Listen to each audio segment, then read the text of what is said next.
Premtobre Kasee na oguso share Adom TV the more concern for mo na watekoko so 2482 abebi otosumienu nso wode na dwen kire bia tudwa sanka ebeya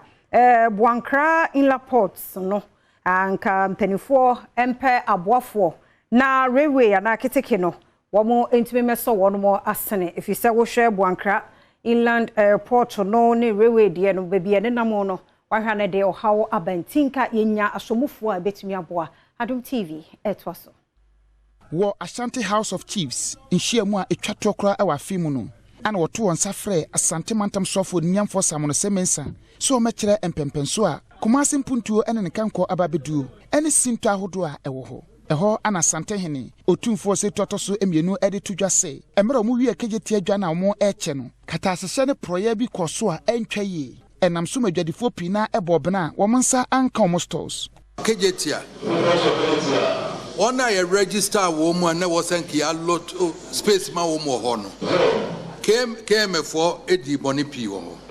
cause figures no started with 1050 be do 1400 na shops nso a wo mu ye no ho no bebre